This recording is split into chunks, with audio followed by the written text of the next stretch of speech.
हम प्रार्थना पूर्वक हम परमेश्वर के वचन पर मनन करने के लिए मिले हैं।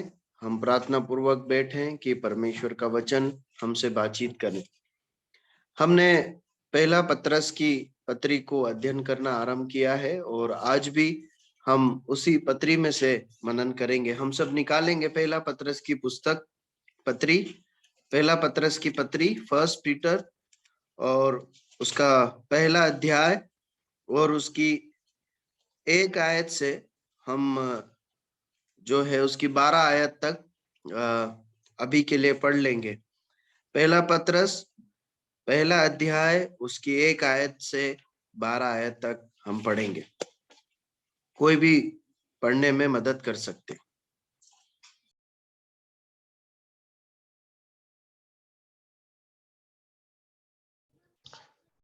पतरस की ओर से जो यीशु मसीह का प्रेरित है, उन परदेशियों के नाम जो पुन्तुस, गलतिया, कप्पदूकिया, आसिया और बिथुनिया में तितर-बितर होकर रहते हैं, और परमेश्वर पिता के भविष्य ज्ञान के अनुसार आत्मा के पवित्र करने के द्वारा आज्ञा मानने और यीशु मसीह के लहू के छिड़के जाने के लिए चुने गए हैं।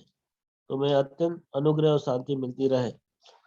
हमारे प्रभु यीशु मसीह के परमेश्वर पिता का धन्यवाद हो, जिसने यीशु मसीह के मरे हुए में से जी उठने के द्वारा अपनी बड़ी दया से हमें जीवित आशा के लिए नया जन्म दिया, अर्थात एक अविनाशी और निर्मल और अजर मिरास के लिए जो तुम्हारे लिए स्वर्ग में रखी है, जिनकी रक्षा परमेश्वर की सामर्थ्य और विश्वास के द्वारा उस उद्धार के लिए जो आने वाले समय में प्रकट होने वाली है की जाती है। और इस कारण तुम मगन होते हो, यद्यपि अवश्य कि अब कुछ दिन तक नाना प्रकार की परीक्षाओं के कारण उदास हो, और यह इसलिए है कि तुम्हारा परखा हुआ विश्वास, जो आग से तबाहे हुए नाशवान सोने से भी कहीं अधिक बहुमूल्य है, यीशु मसीह के प्रकट होने पर प्रशंसा और महिमा और आदर का कारण ठहरे। उससे तुम बिन देखे प्रेम रखते हो, और अब तो उस पर बिन देखे भी विश्वास करके ऐसे आनंदित और मगन होते हो, जो वर्णन से बाहर है और महिमा से भरा हुआ है, और अपने विश्वास का प्रतिफल अर्थात आत्माओं का उद्धार प्राप्त करते हो।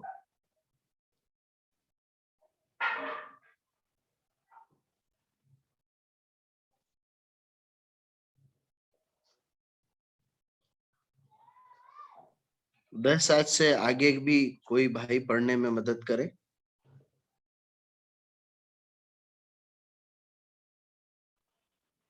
इसी उद्धार के विषय में उन भविष्यद्वक्ताओं ने बहुत ढूंढ-ढान और जांच पड़ताल की, जिन्होंने उस अनुग्रह के विषय में जो तुम पर होने को था भविष्यवाणी की थी। उन्होंने इस बात की खोज की कि मसीह का आत्मा जो उन पर था और पहले ही से मसीह के दुखों की और उसके बाद होने वाली महिमा की गवाही देता था, वह कौन से और कैसे समय की ओर संकेत करता था।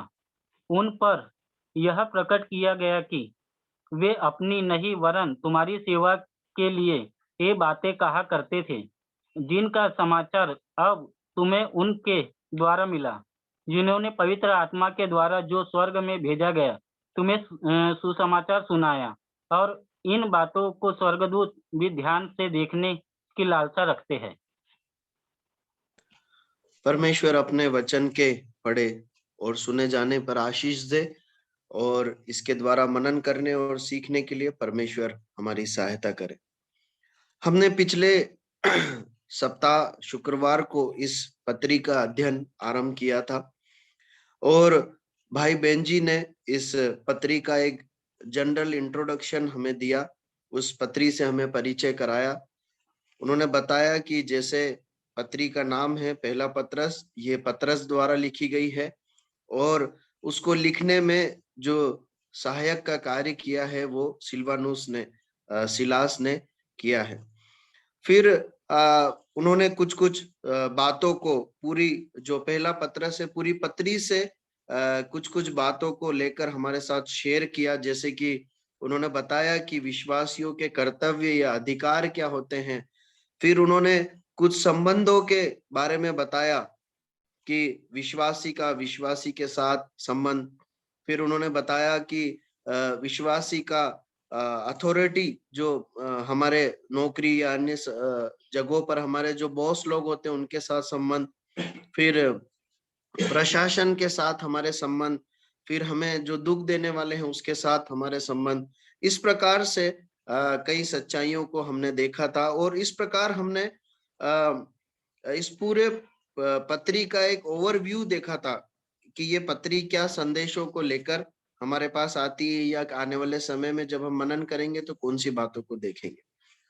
और मुख्य रूप से एक बात जो इस पत्री को ओवरव्यू करते समय उन्होंने बताई थी वो ये थी कि सताओं के संबंध में ये पत्री हमें बहुत महत्वपूर्ण पाठों को सिखाती है। सो इन बातों को अपने हृदय में रखते हुए, दोहराते हुए हम आज अपना अध्ययन आरंभ करेंगे और हम पहली आयत से एक एक आयत पढ़ेंगे और प्रभु जैसा हमें अगुवाई करे, जहां तक हमें समय अनुमति दे वहां तक हम इसको मनन करेंगे। अब मैं पहली आयत आपके लिए पढ़ देता हूं और फिर उसके बाद हम उस पर मनन करेंगे। यहाँ पर लिखा है, पतरस की ओर से जो यीशु मसीह का प्रेरित है, उन परदेशियों के नाम जो पुंतुस, गलतिया, कप्पदूकिया, आसिया और बिथुनिया में तीतर बीतर होकर रहते हैं। अब देखिए, पतरस इस पत्री को आरंभ करते हैं और वो सबसे पहले अपना इंट्रोडक्शन दे रहे हैं। वो अपने बारे में परिचय दे रहे हैं कि मैं जब इस पत्री को लिख रहा हूं तो मैं कौन हूं। और वो अपने बारे में परिचय देते समय इस प्रकार कहते हैं कि मैं पतरस की ओर से जो यीशु मसीह का प्रेरित हूं, यीशु मसीह का प्रेरित हूं, मैं इस पत्री को लिख रहा हूं। अब जरा ध्यान दीजिए, मैं इसे उम्मीद करता हूं कि आपको मालूम होगा प्रेरित जब शब्द कहा जाता है तो उसका अर्थ क्या है। बता सकते हैं आप में से कोई जल्दी से? जब प्रेरित कहा जाता है तो प्रेरित शब्द का अर्थ क्या होता है? भेजना। हाँ, भेजा हुआ, है ना, जी। भेजा हुआ। और हम सब जानते हैं भेजा हुआ। और जब इसके मूल अर्थ को आप निकालेंगे ना उस समय के संदर्भ में और उस भाषा के संदर्भ में, तो उसका अर्थ निकल के आता है कि अधिकार देकर भेजा हुआ, या एक मिशन के साथ, एक विजन के साथ एक भेजा गया एक व्यक्ति। ठीक है। अब यहाँ पर पतरस कह रहे हैं जो प्रभु यीशु मसीह का प्रेरित है, मतलब प्रभु यीशु मसीह के द्वारा विशेष जिम्मेदारी को लेकर और अधिकार को लेकर भेजा गया व्यक्ति मैं हूं जो इस पत्री को लिख रहा हूं, है ना। प्रभु यीशु मसीह के विशेष अधिकारों के साथ, प्रभु यीशु मसीह के विशेष मिशन को लेकर मैं निकला हुआ एक व्यक्ति हूं। ये मेरी पहचान है और इसके ये होकर मैं इस पत्री को लिख रहा हूं। अब देखिए, पतरस के पुराने जीवन को जरा याद कीजिए, जब उसकी मसीहत का शुरुआती दौर था, है ना, जब प्रभु यीशु मसीह ने उसे प्रेरित होने के लिए चुना या बुलाया था, चेला होने के लिए। उसकी गवाही में इस प्रकार लिखा है कि जब उसके ऊपर सताव आए, है ना, जब प्रभु यीशु मसीह पकड़वा दिए गए और जब उसे ये समझ में आया कि अब यीशु मसीह का चेला हूं, अगर ऐसा बोलूंगा तो क्या होगा, यीशु मसीह की तरह मुझे भी पकड़ सकते हैं और ना जाने उसके बाद क्या हो जाए। तो क्या बोलता है पतरस? पतरस बोलता है कि मैं प्रभु यीशु मसीह को नहीं जानता। कितनी बार बोलता है? एक बार नहीं परंतु 3 बार बोलता है मैं प्रभु यीशु मसीह को नहीं जानता। लेकिन यहाँ पर वही व्यक्ति क्या कर रहा है? वही व्यक्ति अपना परिचय किस रूप में दे रहा है? मैं जो हूं उस प्रभु यीशु मसीह का प्रेरित हूं। मैं प्रभु यीशु मसीह के द्वारा विशेष अधिकार लेकर इस वचन को बांटने, ये इस पत्री को मतलब लिख रहा हूं। देखिए, कितनी रोचक एक बात है मालूम है। जब इस भाग को मैं पढ़ रहा था तो इस प्रकार से मनन करने का एक बार और एक नया अनुभव प्रभु ने मुझे इस प्रकार दिया कि एक व्यक्ति जो एक समय सताव से पीछे हट गया था। आप समझ रहे हैं, एक व्यक्ति जो एक समय पर सताव से डर कर पीछे हट गया था, प्रभु यीशु मसीह ने उसी को चुना कि जो लोग सताव सह रहे हैं और सहेंगे उनके लिए एक पत्र लिखे।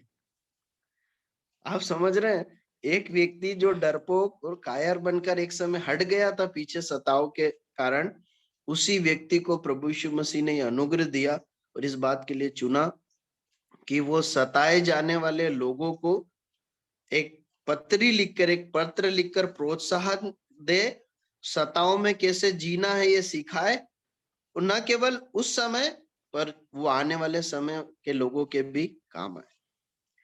प्रियो, एक बहुत महत्वपूर्ण पाठ परमेश्वर का वचन यहाँ सिखाता है, मालूम है क्या है वो? प्रभु यीशु मसीह अपने शिष्यों की निर्बलताओं को, जिसमें वो संघर्ष करते हैं ना, उन निर्बलताओं पर जय देकर उन्हें सिद्ध बनाता है, और ऐसा सिद्ध बनाता है कि न केवल वो जय पाते हैं परंतु दूसरों को भी उसमें से उन संघर्षों या पाप में या निर्बलताओं में से निकालते हैं। पतरस जो बहुत ही डरपोक और एक कायराना गवाही रखने वाला एक व्यक्ति था, प्रभु यीशु मसीह ने उसे इस प्रकार अपने अनुग्रह से बदला, तैयार किया, परिपक्व बनाया कि अब अपनी उस निर्बलता से न केवल वो उभर चुका है, न केवल अपने डर पर और पीछे हटने की कमजोरी पर उसने जय पाई है, परंतु इसके साथ ही साथ वो दूसरों को भी उसमें कैसे व्यवहार करना है, सताव और डर के माहौल में कैसे व्यवहार करना है, कैसा प्रत्युत्तर देना और कैसे जीना है, ये सिखा रहा है। प्रियो, मैं आपको बताना चाहता हूं कि यदि मसीह जीवन में आप किसी निर्बलता से या पाप की किसी आदत से संघर्ष करते हैं ना, उस पर जय पाने के लिए, तो मैं परमेश्वर के वचन के आधार पर आपको बताना चाहता हूं कि यदि आप समर्पित हैं, यदि आप आज्ञा मानने को तैयार हैं, यदि आप विजय हासिल करने के लिए समर्पित हैं, तो मैं आपको बताना चाहता हूं प्रभु यीशु मसीह न केवल आपको विजय देंगे, आपको सिद्ध बनाएंगे, और आप सिद्ध होकर, विजयी होकर दूसरों को भी उन निर्बलताओं में से निकाल पाएंगे। देखिए, मसीह जीवन है ना, मसीह जीवन एक चलते रहने का, संघर्ष का जीवन है ना।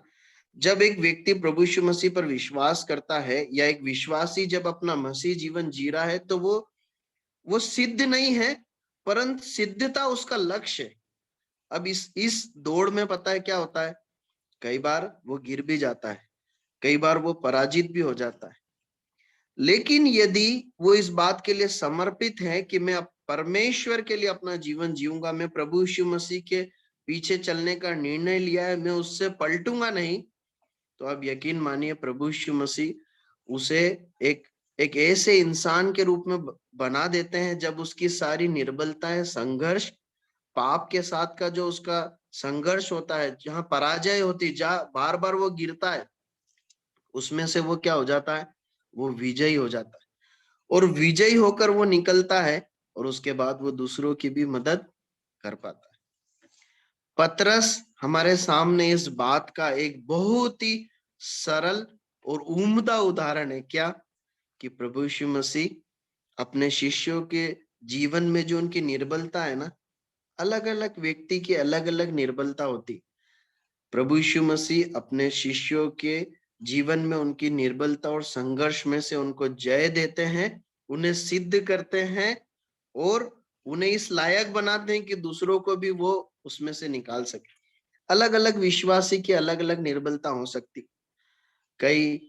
कई जो विश्वासी लोग रहते हैं, जब वो प्रभु में आते हैं, उससे पहले उनकी जो बुरी आदतें हैं, कुछ खाने की आदत हो, कुछ पीने की आदत हो, कई बार वो उनके लिए एक संघर्ष का कारण होता। बार बार वो लालसा उन्हें उन पर आक्रमण करती है।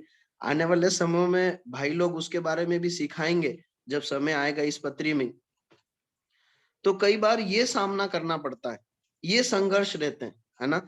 या कई बार कोई व्यक्ति अगर जिसने अपने आंखों को, अपने हृदय को किसी भी प्रकार से अश्लीलता के लिए, मोबाइल द्वारा या किसी द्वारा अश्लीलता के लिए, गंदगी के लिए अपने मन को दिया है, तो वो बातें फिर मसीह में आने के बाद भी बार बार उसे लुभाती या उसे परेशान करती। लेकिन पता है क्या है, प्रभु यीशु मसीह इन सब में से जय पाने का अनुग्रह देते, मैं आपको ये बताना चाहता हूँ। और वो इस स्तर तक देते हैं कि न केवल उसका, प्रभु यीशु मसीह का शिष्य उसमें जय पाता है, पर दूसरों की भी मदद कर पाता है कि वो उसमें से निकल सके।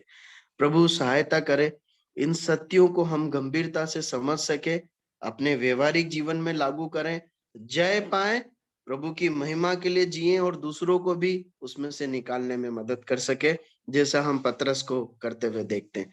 ठीक है, हम आगे बढ़ते हैं। अब पतरस, दूसरी बात को हम देखते हैं कि पतरस न केवल अपना परिचय दे रहा है, पर इस पत्री में उनको भी संबोधित कर रहा है, उनके बारे में भी हमें थोड़ा इंट्रोडक्शन मिलता है। ये किन्हें लिखी गई है ना, वहां पर लिखा है, पहला पतरस पहला अध्याय पहली आयत में, उन परदेशियों के नाम जो पुंतुस, गलातिया, कंपुदिकिया, आसिया और बितूनिया में तीतर बीतर होकर रहते। अब देखिए, पाठकगण कौन है जिन्हें ये संबोधित करके लिखी गई थी उस समय पर, वो कौन लोग हैं? वो अन्य जाति लोग हैं, है ना। और वो सताव में जी रहे हैं। ये लोग, देखिए, ये लोग यहूदी लोग नहीं थे, अधिकांश यहूदी नहीं थे, परंतु अन्य जाति लोग थे, जो अन्य जाति समुदाय से, दूसरे दूसरे धर्मों से और विश्वास से मन फिराकर प्रभु यीशु मसीह के पीछे आए थे, जिन्होंने अपना परमेश्वर प्रभु यीशु मसीह को माना था। ये वो लोग हैं, ये अन्य जाति हैं, पहली बात। दूसरी बात, ये परदेशी होकर रह रहे हैं, और लिखा है तीतर बीतर होकर रह रहे। अब इसका मतलब क्या है? ये लोग जो हैं विश्वास के कारण सताए जाते थे। देखिए, ये उस समय की बात नहीं है जब पूरे संसार में और मुख्यतः उन क्षेत्रों में नीरो राजा द्वारा जो प्रतिबंध लगाए गए थे और एक सामूहिक जो सताव आया था, ये वो लोग नहीं है, परंतु अन्य जाति समुदाय से प्रभु यीशु मसीह पर आने के, विश्वास करने के कारण और मसीही जीवन को प्रतिदिन के व्यवहार में लागू करने के कारण इन इन लोगों पर अपने परिवार द्वारा सताव आया। आप समझ रहे हैं? प्रभु यीशु मसीह पर विश्वास करने के कारण और प्रभु यीशु मसीह की शिक्षा को अपने प्रतिदिन के जीवन में व्यवहार में लाने के कारण इन लोगों को, ये जो परदेशी लोग हैं, इनको अपने परिवार के द्वारा सताव का सामना करना पड़ा। और वहां के स्थानीय प्रशासन द्वारा, साधारण भाषा में पुलिस द्वारा या स्थानीय प्रशासन द्वारा सताव का सामना करना पड़ा। और ऐसी परिस्थितियां निर्मित हो गई कि इन्हें अपना घर छोड़कर वहां से भागना पड़ा या निकलना पड़ा ताकि ये जीवित रह सके। ऐसे ये लोग हैं जो इस पत्री में संबोधित किए गए। प्रियो, ये बहुत एक महत्वपूर्ण बात है। जब भी आगे कोई इस पत्री को हम मनन करेंगे, अध्ययन करेंगे, तो हमेशा इस बात को मन में रखना कि ये उन लोगों को ध्यान में रखकर लिखी गई है जो विश्वास के कारण सताव सह रहे थे, दुख सह रहे थे, अपने घर से निकाल दिए गए थे, या इन्होंने अपनी इच्छा से अपने घर को छोड़ा था और ये बहुत मुसीबत या सताव का सामना कर रहे हैं। आगे जब भी पढ़ेंगे तो इस बात को ध्यान रखिएगा कि ये कौन लोग हैं या किस हालात में जी रहे हैं। प्रियो, एक प्रोत्साहन की बात और यहाँ पर मिलती है। हमेशा से जो है प्रभु यीशु मसीह पर विश्वास करने वाले लोगों ने सताव का सामना किया है। अभी इन दिनों हमें ऐसा लगता है कि अभी जो है ज्यादा सताव है ना, पिछले सालों के तुलना में। लेकिन अगर बाइबल को उठाकर देखा जाए तो सताव कभी भी कम नहीं रहा, यह सताव से बहुत ज्यादा मसीही लोग बचकर रह नहीं पाए, अछूते रह नहीं पाए। ये उनके जीवन में हमेशा रहा है। मसीही जीवन जो है वो सताव उसमें जुड़ा हुआ है, इस प्रकार हम देखते हैं। ठीक है, अब हम आगे बढ़ते हैं। हम उसकी दूसरी आयत को पढ़ते हैं। वहां पर लिखा है, वहां पर इस प्रकार लिखा है, और पहला पत्रस पहला अध्याय दूसरी आयत, और परमेश्वर पिता के भविष्य ज्ञान के अनुसार आत्मा के पवित्र करने के द्वारा आज्ञा मानने और यीशु मसीह के लहू के छिड़के जाने के लिए चुने गए हैं, तुम्हें अत्यंत अनुग्रह और शांति मिलती रहे। अब देखिए यहाँ पर दो बातें मुख्य रूप से हम समझ सकते हैं। पहली बात कि परमेश्वर के भविष्य ज्ञान के अनुसार पहले से चुने गए। इसका मतलब क्या है? इसका मतलब परमेश्वर ने पहले से आपको और मुझे चुन लिया है। आप समझ रहे हैं? जब आप और मैं अपने आप को प्रभु यीशु मसीह का शिष्य कह रहे हैं और ये कह रहे हैं कि मैं प्रभु यीशु मसीह का शिष्य हूं, मैं उसके साथ स्वर्ग में जाऊंगा, तो इस बात को समझिए कि परमेश्वर ने अपनी इच्छा में पहले से इस बात को चुना कि हम पर दया करके हमें अपना शिष्य बनाए। दूसरी बात, हम परमेश्वर के आत्मा द्वारा चुने गए हैं। हम प्रभु यीशु मसीह के पवित्र आत्मा द्वारा, परमेश्वर के पवित्र आत्मा के द्वारा चुने गए। अब क्यों चुने गए, उसमें दो बातें हैं। पहली बात, आज्ञा मानने और यीशु मसीह के लहू के छिड़के जाने के लिए चुने गए। अब देखिए परमेश्वर का वचन यहाँ पर बताता है कि हम पहले से चुने गए, मतलब बड़ी दया में परमेश्वर ने ये पहले से ठहराया कि मैं साइलस, आप बेंजी, आप बीनू, आप विलियम, आप अपना नाम रख सकते हैं, आप दिनेश, आप जो हैं क्या पाएंगे? आप उद्धार पाएंगे और मेरी संतान बनेंगे। और पवित्र आत्मा के द्वारा, पवित्र करने के द्वारा, अलग करने के द्वारा ये कार्य हुआ है। परमेश्वर का आत्मा एक व्यक्ति को परमेश्वर के लिए अलग करता है, इस एक सच्चाई को हम देखते हैं। अब क्यों चुने गए? ताकि क्या करें? आज्ञा माने, है ना। एक व्यक्ति जब प्रभु यीशु मसीह में चुना जाता है ना, तो वो अपनी मनमानी करने के लिए नहीं चुना जाता है कि ठीक है अब प्रभु यीशु मसीह में चुन लिए गए, अब अपनी मनमानी करते हुए अपनी इच्छा से जिए। नहीं, परमेश्वर का वचन बताता है कि वो आज्ञा मानने के लिए चुना गया। दूसरी बात, वो क्यों चुना गया है? ताकि प्रभु यीशु मसीह के लहू के द्वारा छिड़का जाए। प्रभु यीशु मसीह के लहू के छिड़के जाने के लिए चुना गया, मतलब प्रभु यीशु मसीह का लहू उस पर छिड़का जाए, इसलिए वो चुना गया। अब देखिए इस एक बात में अलग अलग बाइबल विद्वानों और पंडितों के अलग अलग मत हैं, बहुत सारे मत हैं, लेकिन बहुत ही सरल अगर अर्थ निकालें तो इस पत्री के संदर्भ में दो अर्थ निकल के आते हैं। पहला अर्थ है जब ये कहा जा रहा है कि आज्ञा मानने और यीशु मसीह के लहू के छिड़के जाने के लिए चुने गए हैं, तो यीशु मसीह के लहू के छिड़के जाने के लिए चुने गए, इसका एक अर्थ तो ये निकल कर आता है कि प्रभु यीशु मसीह के लहू के द्वारा पवित्र होने के लिए, प्रभु यीशु मसीह के बलिदान में उद्धार पाने के लिए, पवित्र होने के लिए चुने गए हैं। ठीक है, प्रभु यीशु मसीह के लहू से जो पवित्रता मिलती है, उसके छिड़के जाने से, उस लहू से जो प्रतिज्ञा और वाचा मिली है, उसको पाने के लिए अलग किए गए या चुने गए।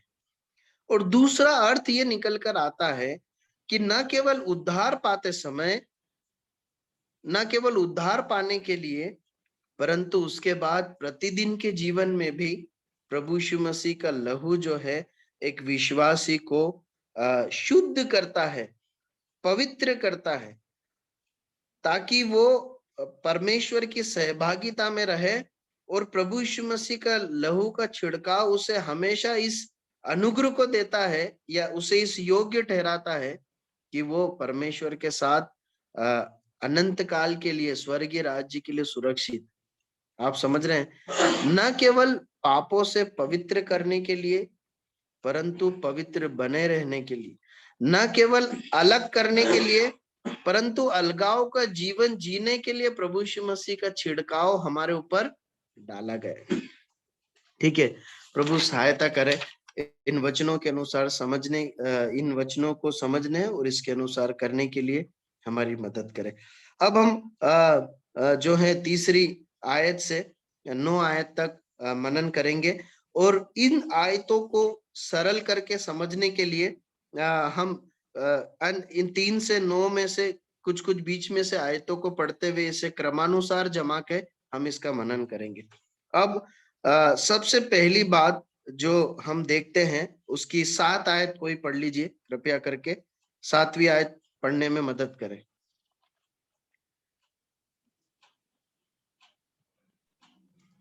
और यह इसलिए है कि तुम्हारा परखा हुआ विश्वास जो आग से ताए हुए नासमान सोने से भी कहीं अधिक बहुमूल्य है, यीशु मसीह में के प्रकट होने पर प्रशंसा और महिमा और आदर का कारण ठहरे।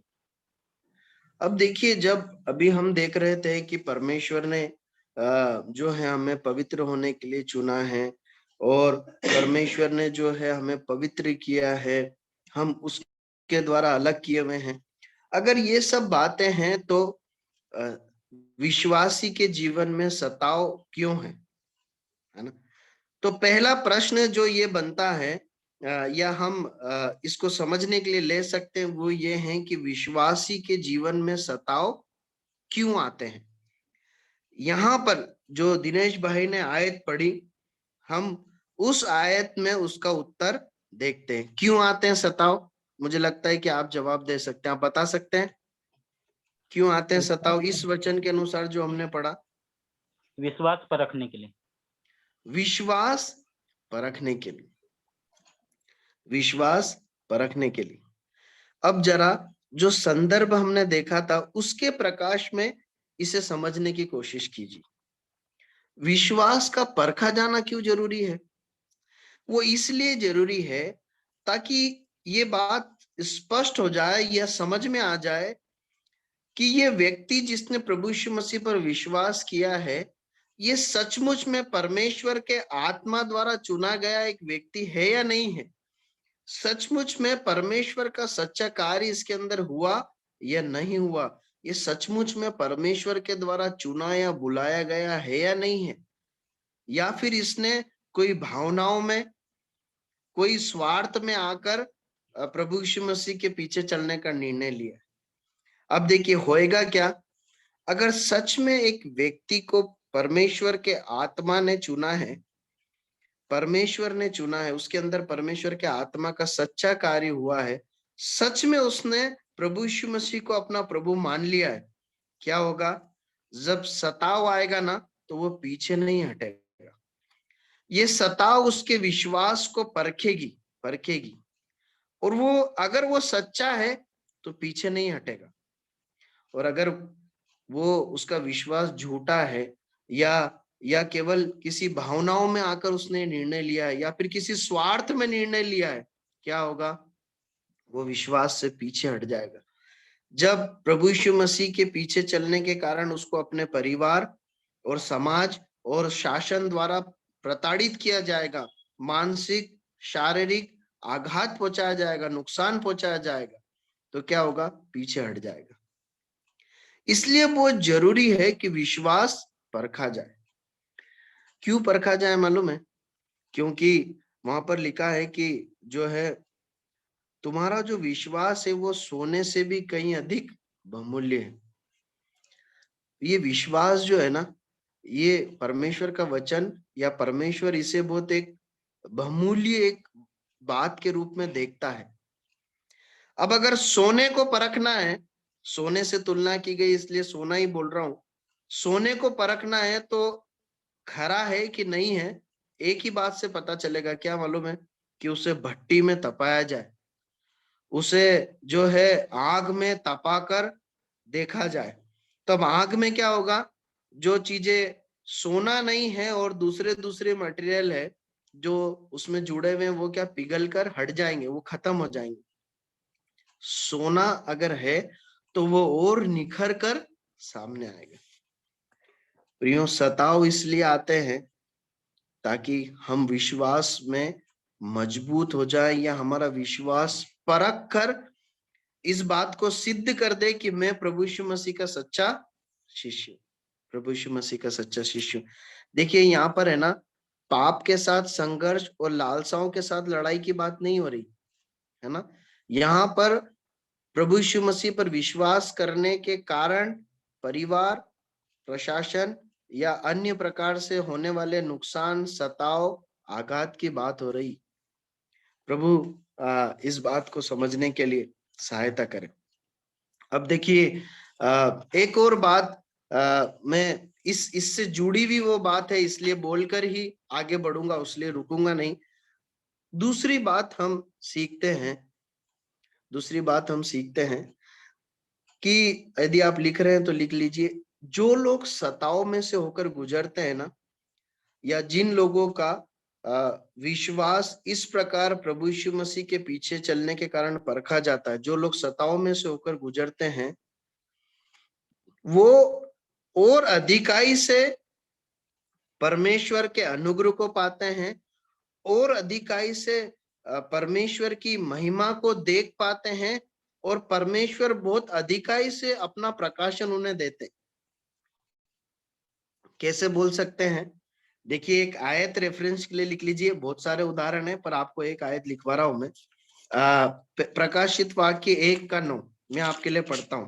प्रकाशित वाक्य 1:9 क्या लिखा है?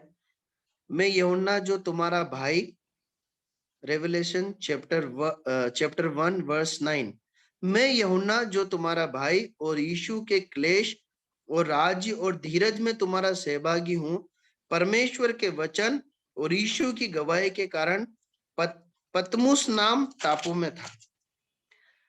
इन दिनों मैं प्रकाशित वाक्य से पिछले दिनों मैंने अपना ध्यान मनन शुरू किया, ठीक है।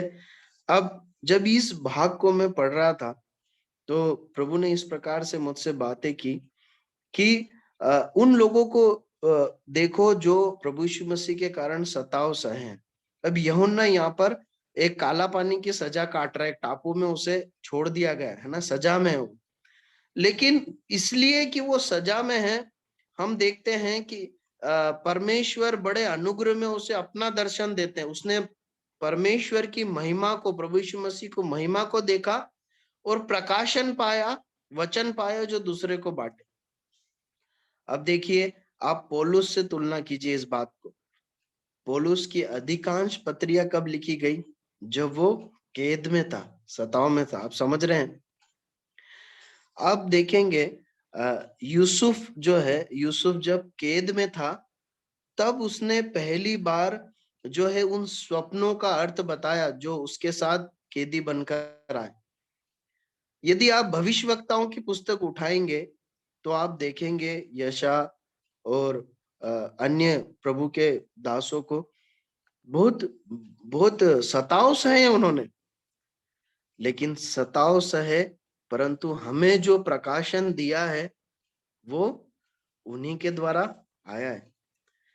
तो ये जो प्रिविलेज है, ये जो सौभाग्य है, मुझे ऐसा समझ में आया परमेश्वर के वचन के प्रकाश के आधार पर ये उन लोगों को मिलता है, अधिकाई से मिलता है जो प्रभु यीशु मसीह के लिए सताव सहते हैं। प्रियो, मैं आपके प्रोत्साहन के लिए इस वचन को बड़ी दृढ़ता के साथ बोलना चाहता हूं। मेरी सामर्थ नहीं, परमेश्वर के वचन की सामर्थ है।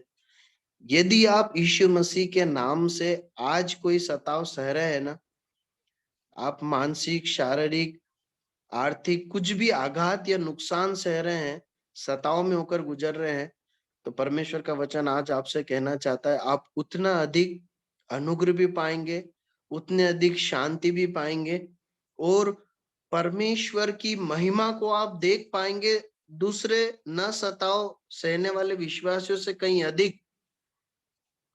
परमेश्वर का वचन इस प्रकार से बताता है, और ये बहुत ही इतना सहज है। देखिए, जब मैं इस पत्रस की पत्री के पहले अध्याय की दूसरी आयत के अंतिम हिस्से को पढ़ता हूं ना, तो वहां पर ऐसा लिखा है, तुम्हें अत्यंत अनुग्रह और शांति मिलती रहे। यदि आप बाइबल के बहुत सारे पन्नों को उठाएंगे या पत्रियों को उठाएंगे, पौलुस की पत्री या अन्य, तो आप पढ़ेंगे तुम्हें अनुग्रह और शांति मिलती रहे, अनुग्रह और शांति मिलती रहे। पत्रस यहाँ क्या लिख रहा है, यहाँ पर हिंदी में मेरी बाइबल में ऐसा लिखा, तुम्हें अत्यंत अनुग्रह और शांति मिले। प्रियो, सताव यदि सह रहे हैं तो परमेश्वर की महिमा भी अधिकाई से देख पाएंगे।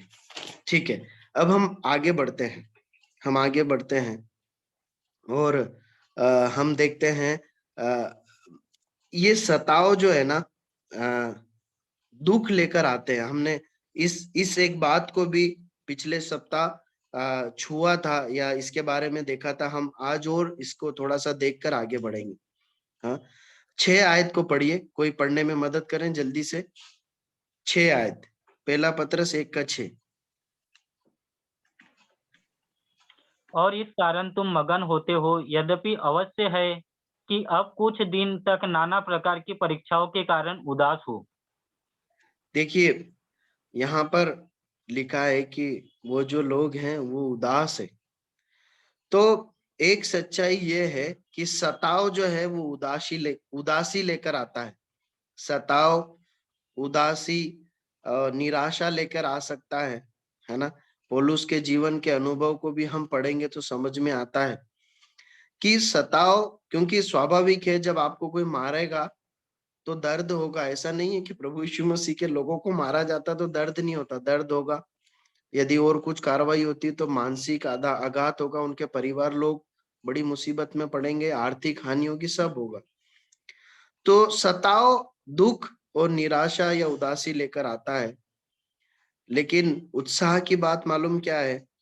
परमेश्वर सताव सहने वालों को उस दुख में भी आनंदित रहने का अनुग्रह देते हैं, या ऐसी बातें परमेश्वर ने दी है जिससे वो आनंदित रह सकते। कौन सी बातें हैं? देखिए, कौन सी बातें। अब इसकी तीसरी आयत पढ़ी, तीसरी आयत।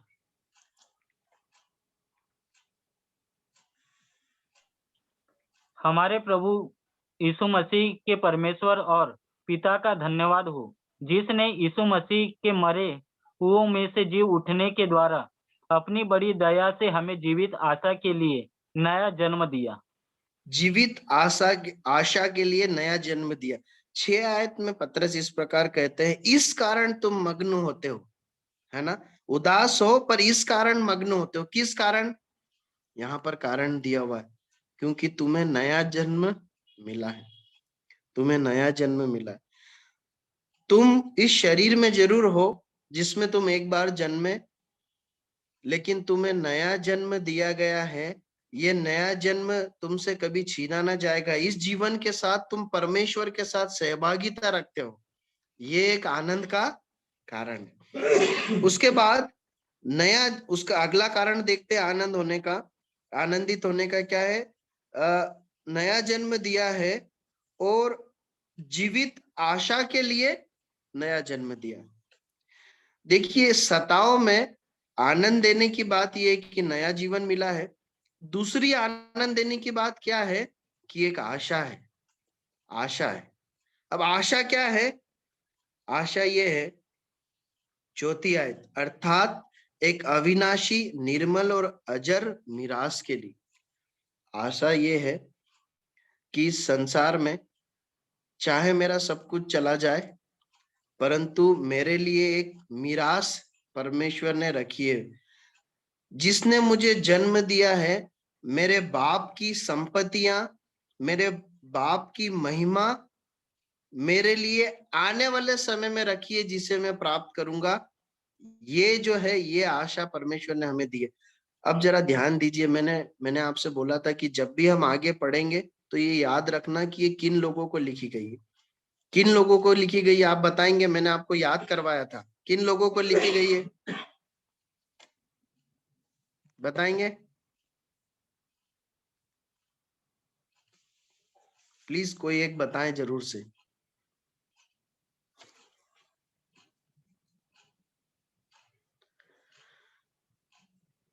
अन्य जाति को, अन्य जातियों को लिखी गई है, लेकिन मैंने बताया था इस प्रकार से आप याद रखिए कि ये लोग अपने घर से निकाले हुए हैं, तीतर बीतर होकर भटके हुए होकर रह रहे हैं और सताव सह रहे हैं।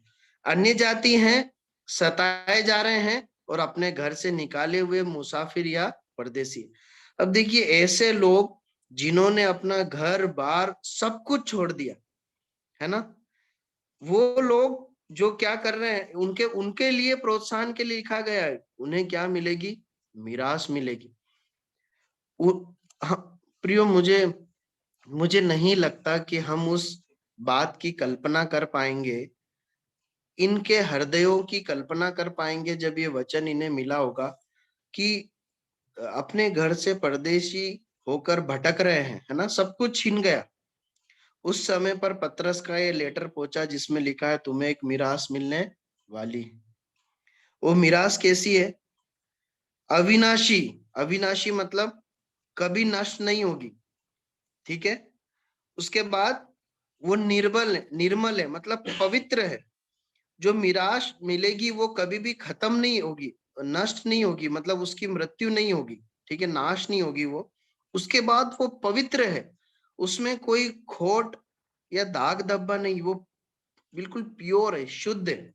और तीसरी बात, वो अजर है। अजर, अजर का मतलब क्या होता है मालूम है? जब ऐसा कहा गया है कि वो मिरास अजर है, इसका मतलब ये है कि न केवल वो नाश नहीं होगी, परंतु उसकी जो गुणवत्ता है ना, क्वालिटी, कीमत, वो भी कम नहीं होगी। अब इसको कैसे समझे? मान लीजिए एक 10 रुपए का सिक्का मैं आपको दूं, आज 10 रुपए की उसकी कीमत है, और 10 रुपए में मान लीजिए एक सेब, एक एप्पल आता है, एक सेब आता है, ठीक है। अगर आज से 15 साल तक आप उसे संभाल के रखते हैं तो वो खराब तो नहीं होगा 15 साल में, आप अलमारी में संभाल के रखेंगे तो। लेकिन क्या जैसे एक एप्पल आप खरीद पा रहे हैं आज, उस 10 के सिक्के से क्या 15 साल बाद खरीद पाएंगे? नहीं खरीद पाएंगे, क्योंकि उसकी वैल्यू कम हो जाएगी। आप समझ रहे हैं? जब अजर लिखा गया है ना, तो उसका मतलब ये है कि उसकी कीमत जो है ना, प्रभु यीशु मसीह जो जो महिमा या जो भी प्रॉपर्टीज देंगे, जो भी विरासत देंगे, उसकी उसकी वैल्यू जो है ना, वो कभी कम नहीं होगी, वो उतना ही बहुमूल्य बना रहेगा। अब जरा सोचिए कितने आनंदमय बात है उन लोगों के लिए जो उस समय सताव सह रहे थे। और पता है, इस वचन की खूबसूरती को देखिए 5वीं आयत में ऐसा लिखा है, मैं आपके लिए पढ़ रहा हूं, जो तुम्हारे लिए स्वर्ग में रखी है, जिनकी रक्षा परमेश्वर की सामर्थ्य से विश्वास के द्वारा उस उद्धार के लिए जो आने वाले समय में प्रकट होने वाली है की जाती। अब देखिए, ये जो प्रॉपर्टी है ना, ये जो मिरास मिलने वाली है, जो कुछ भी मिलने वाला, मैं प्रॉपर्टी आपको समझने के लिए बोल रहा हूं, क्योंकि वो लोग अपना घर बार छोड़कर निकले थे, हम नहीं जानते क्या क्या मिलेगा। लेकिन जो कुछ भी मिलने वाला है उसकी रक्षा कौन कर रहा है? परमेश्वर कर रहा है। मतलब पतरस उन लोगों को यह कहकर प्रोत्साहित करने चाह रहा है कि आज भलाई तुम्हारी धन संपत्ति छीन गई और तुम तीतर बीतर होकर भटक रहे हो, लेकिन परमेश्वर ने तुम्हारे नाम जो विरासत लिखी है, उसकी रक्षा परमेश्वर के हाथ से की जा रही है, उसे कोई भी तुमसे छीन नहीं पाएगा।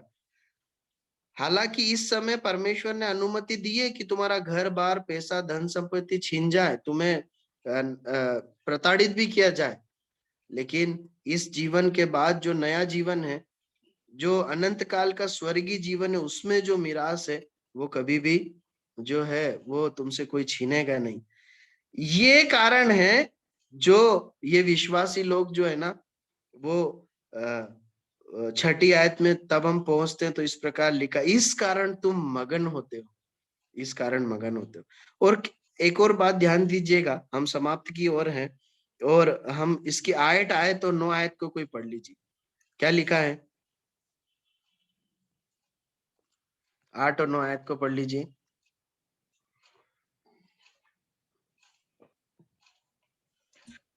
उससे तुम बिन देखे प्रेम रखते हो, और अब तो उस पर बिन देखे भी विश्वास करके ऐसे आनंदित और मगन होते हो जो वर्णन से बाहर और महिमा से भरा हुआ है, और अपने विश्वास का प्रतिफल अर्थात आत्माओं का उद्धार प्राप्त करते हो।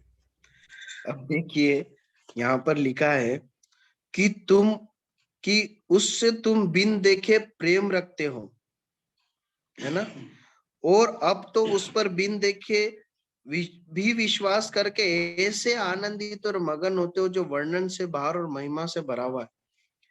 देखिए ये लोग सताओं में है, लेकिन परमेश्वर की प्रतिज्ञाओं पर जो भरोसा है उसके कारण परमेश्वर से प्रेम कर रहे हैं।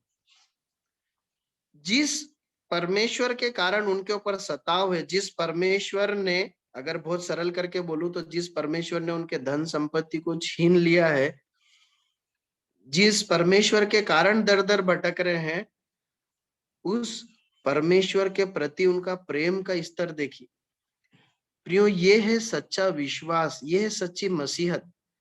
जब सच्ची मसीहत को जीने की पारी आती है या बात आती ना, तो ये है, क्या मालूम है, सताव सहकर नुकसान उठाकर भी परमेश्वर से, प्रभु यीशु से प्यार करना। और जब ऐसा करेंगे ना तो ऐसा आनंद मिलेगा जो वर्णन के बाहर है। प्रियो, ये मुझे ऐसा अनुग्रह नहीं मिला अभी तक। मैंने जीवन में ये आनंद नहीं उठाया क्योंकि मैंने सताव नहीं सहा। जब मैं इस वचन को बांट रहा हूँ, मैं परमेश्वर के वचन को आपसे बांट रहा हूँ जो परमेश्वर ने मुझसे कहा। मैंने सताव के अनुभव में कभी मैं होकर नहीं गुजरा, लेकिन निश्चय आप उन लोगों से बात कीजिए जो प्रभु यीशु मसीह के नाम से सताव सह रहे हैं। मैं आपको बताना चाहूंगा कि आपको उनके अंदर ये आनंद मिलेगा, और उनका आनंद आपको परमेश्वर के प्रति और महिमा से, प्रेम से भर देगा। ये सच है, क्योंकि मैंने कई बार कई ऐसे लोगों से बातचीत की है। प्रभु सहायता करे। और अंतिम आयत में लिखा है, और अपने विश्वास का प्रतिफल अर्थात आत्माओं का उद्धार प्राप्त करते हो। प्रियो, सरल करके बोलूं तो इस आखिरी आयत का क्या मतलब है मालूम है? इस प्रकार तपकर एक विश्वासी जो सताओं में से तपकर परमेश्वर के राज्य में पहुंचता है ना, अंततः वो उद्धार पाएगा। मतलब मैं नहीं कहना चाह रहा हूं कि वो अपने कर्मों से उद्धार पाएगा, पर सचमुच में उद्धार उसी ने पाया है जो इस प्रकार भट्टी में से तपकर निकलता है। प्रियो, परमेश्वर का वचन हमारी सहायता करे, परमेश्वर हमारी सहायता करे कि जो बातें आज हमने देखी है उसके अनुसार, उस पर हम मनन करें, उसके अनुसार चलें, और चाहे कुछ भी परिस्थिति क्यों ना आए, हम प्रभु के पीछे चलने से हटे नहीं। एक और बात बोलकर समाप्त करूंगा। जब मैं इस भाग का मनन कर रहा था तो एक परमेश्वर के बहुत भक्त दास के कुछ शब्द मैंने इस प्रकार पढ़े, या उस समय के बारे में लिखते हुए इस प्रकार कहते हैं कि पता है, ये जो दौर था जब ये पत्री लिखे जा रही है, तो जो मसीह लोग होते थे ना, वो सताव सह सह कर बहुत तैयार हो गए थे। मतलब जब उनके ऊपर सताव आता था ना तो तैयार रहते थे। मतलब उन्हें कोई फर्क नहीं पड़ता था कि कोई नई बात आ गई। वो इतने ज्यादा सताव को सह सह कर इतने ज्यादा परिपक्व हो गए थे, या उसके लिए मेंटली रूप से या हर प्रकार से तैयार हो गए थे। तो उनके लिए कुछ अचरज नहीं होता था कि ये सब हो रहा है। ये पत्री आज के समय में हमें पढ़ना पता है क्या सहायता देती है? कि हम तैयार हो जाएं, ताकि जब सताव आए तो जो है हम एकदम ऐसी बात नहीं हो जाए कि ये हमारे साथ क्या हो गया। आप समझ रहे हैं? परमेश्वर सहायता करे, इन वचनों के सुने, पढ़े और बांटे जाने पर आशीष दे, और इसके अनुसार चलने के लिए मेरी और आपकी मदद करे।